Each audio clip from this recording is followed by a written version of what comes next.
good morning. Happy Friday. I'm happy. Friday has finally made it here. May I just tell you? I know I say that every week. The whole week is good, but then there's something about it's the promise of a weekend. All right, January 28th. Elihu responds to Job's friends. Job 32, 1 through 22. Job's three friends refused to reply further to him because he kept insisting on his innocence. Then Elihu, son of Barachel the Buzite, of the clan of Ram, became angry. He was angry because Job refused to admit that he had sinned and that God was right in punishing him. He was also angry with Job's three friends, for they made God appear to be wrong by their inability to answer Job's arguments. Elihu had waited for the others to speak to Job because they were older than he. But when he saw that he had no further reply, he spoke out angrily. Elihu, son of Barachel the Buzite, said, I am young, and you are old, so I held back from telling you what I think. I thought those who are older should speak, for wisdom comes with age. But there is a spirit within people, the breath of the Almighty within them, that makes them intelligent. Sometimes the elders are not wise. Sometimes the aged do not understand justice. So listen to me and let me tell you what I think. I have waited all this time, listening carefully to your arguments, listening to you grope for words. I have listened, but not one of you has refuted Job or answered his arguments. And don't tell me he is too wise for us. Only God can convince him. If Job had been arguing with me, I would not answer with your kind of logic. You sit baffled, with nothing more to say. Should I continue to wait now that you are silent? Must I also remain silent? No, I will say my piece, for I will speak my mind, for I am full of pent up words, and the spirit within me urges me on. I am like a cask of wine without a vent, like a new wineskin ready to burst. I must speak to find relief, so let me give my answers. I won't play favorites or try to flatter anyone, for if I tried flattery, my creator would soon destroy me. Elihu presents his case against Job. Job 33, 1 through 33. Listen to my words, Job, and pay attention to what I have to say. Now that I have begun to speak, let me continue. I speak with all sincerity. I speak the truth, for the Spirit of God has made me, and the breath of the Almighty gives me life. Answer me if you can. Make your case and take your stand. Look, you and I both belong to God. I too was formed from clay, so you don't need to be afraid of me. I won't come down hard on you. You have spoken in my hearing, and I have heard your very words. You said, I am pure, I am without sin, I am innocent, I have no guilt. God is picking a quarrel with me, and he considers me his enemy. He puts my feet in the stocks and watches my every move.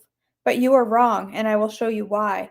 For God is greater than any human being, so why are you bringing a charge against him? Why say he does not respond to people's complaints? For God speaks again and again, though his people do not recognize it. He speaks in dreams, in visions of the night, when deep sleep falls on people. As they lie in their beds, he whispers in their ears and terrifies them with warnings. He makes them turn from wrongdoing. He keeps them from pride. He protects them from the grave, from crossing over the river of death. Or God disciplines people with the pain of their sick beds, with ceaseless aching in their bones. They lose their appetite for even the most delicious food. Their flesh wastes away and their bones stick out. They are at death's door. The angels of death wait for them.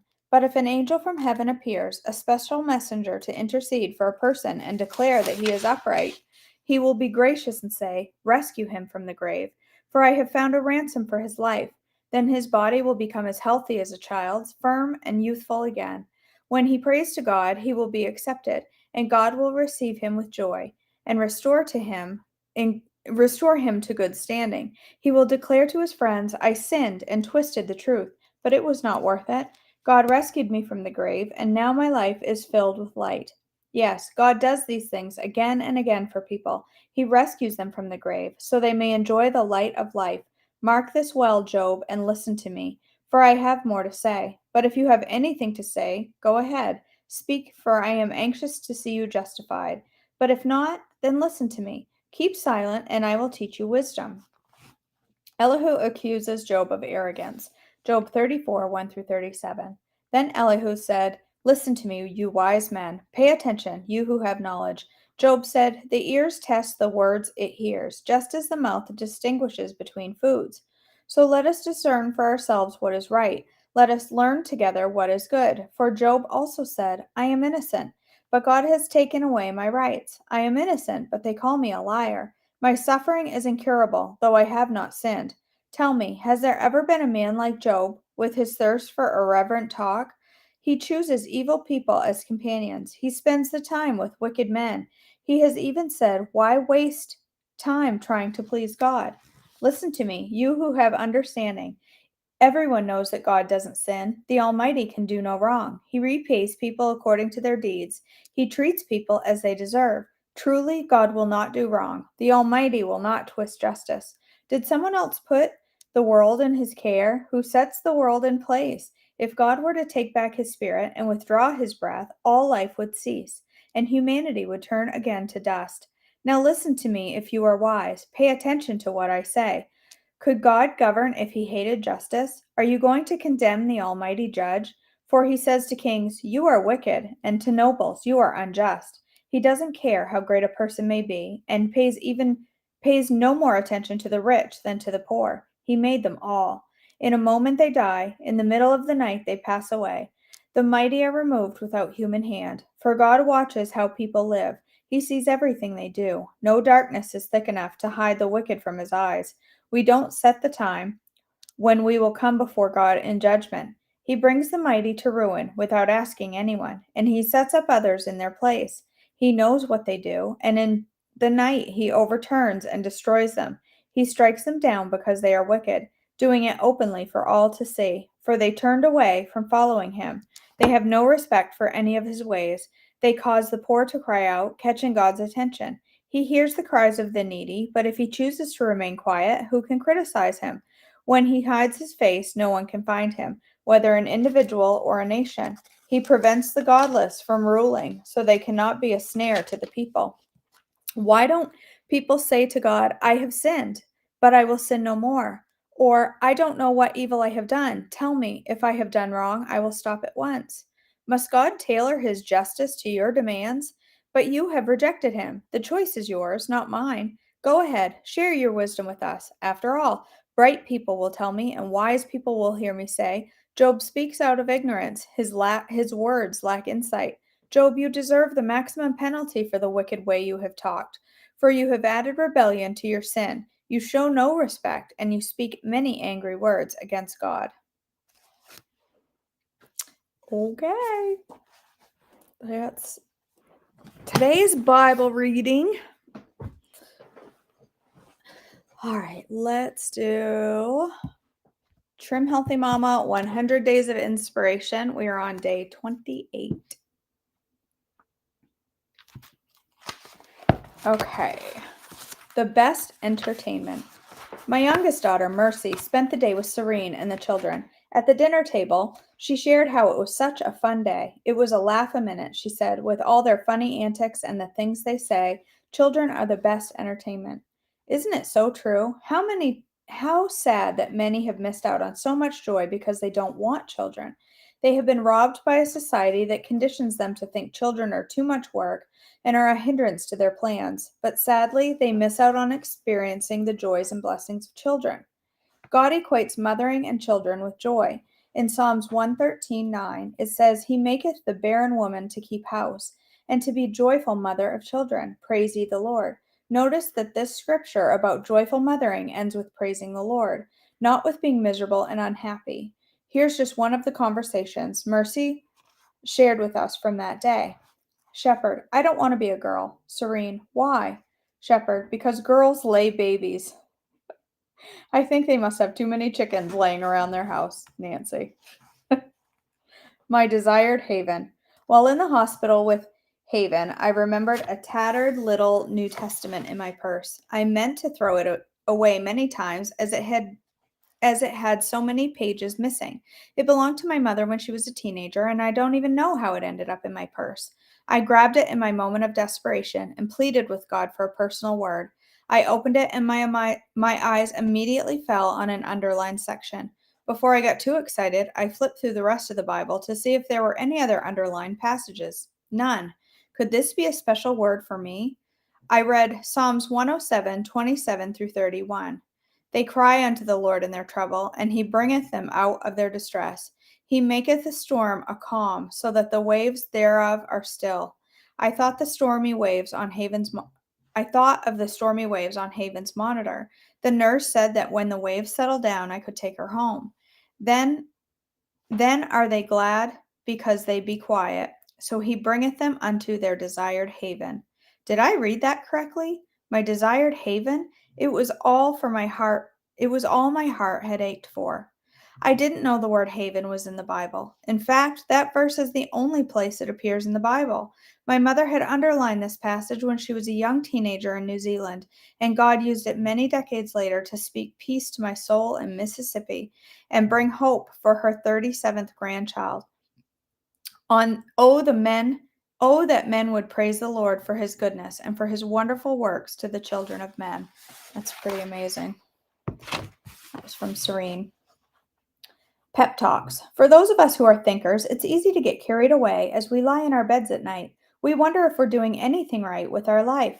We give ourselves pep talks to do better, and we make late night life decisions. When the morning comes with regular routine, we forget about our concerns and carry on as if it were another day. Then the night comes. We decide to do better. Then the morning comes, and it's another regular day. How do we break this pointless cycle? By giving ourselves pep talks during the day at the very moment when temptation hits us. That is so true. I don't know how many times. I can count probably a trillion. Just quickly thinking about it. Times where I would wake up in the morning. Today is the day. I'm going to eat healthy. This was pre-THM. I'm going to make good choices. I'm not going to stop at McDonald's today. I'm going to eat healthy. One way or the other. I'm going to pack my lunch for work and I'm going to eat healthy. And then on the way to work, I'd be running late and I could smell McDonald's and I'd stop and I'd get McDonald's. Or I'd get to work and I'd have the breakfast I packed, but then lunchtime, everyone around me was ordering Chinese food. And so I jumped on the bandwagon. And then dinner time would roll around and, well, I already screwed up lunch, so I might as well eat junk for dinner. And I'd eat whatever I wanted for dinner, too much of it, have dessert, and then lay down in bed at night and cry because yet again, I failed. Yet again, I didn't eat healthy. Yet again, I was starting another day the next day. And a lot of times the next day would start with, why bother? And then it would come around again and I'd make a plan and run through the whole thing again. Every Monday, I would eat myself sick on the weekends, eat as much junk as I could. Not like gorging, just eating all the junk. Eating just whatever I could get. And Sunday night, when my husband would go to bed because he had to work, he worked overnight. So like 4 o'clock on Sunday, he would go to bed.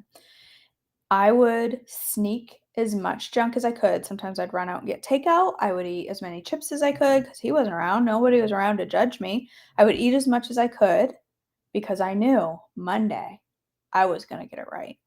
I was going to be healthy on Monday and I was going to do it right out of the gate. I wasn't going to order out.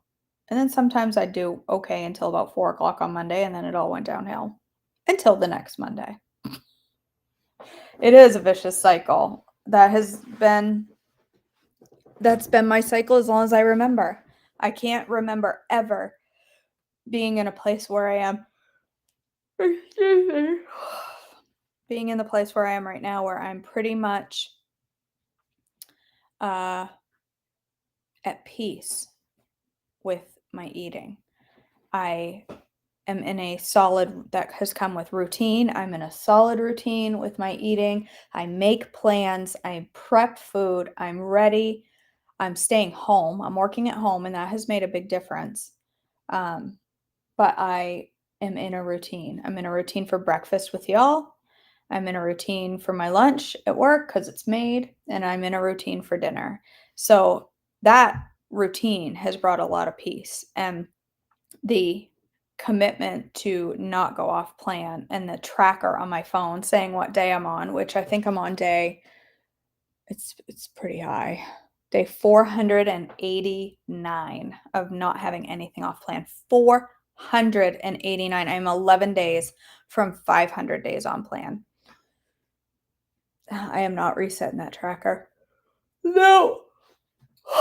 I may, however, need to reconsider getting up at 4 o'clock in the morning. I'm done wore out. All right, you guys.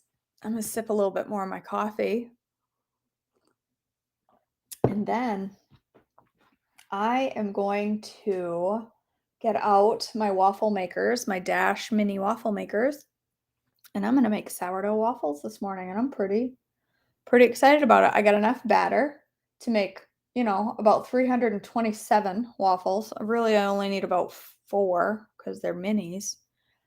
But, I'll make 327 so that no one else in the house can eat them, but I can freeze them and use them as bread for sandwiches. Okay, you guys, I love you all. Have a blessed day. I will see you for breakfast in hopefully just a few minutes, and I'll see you soon. Bye.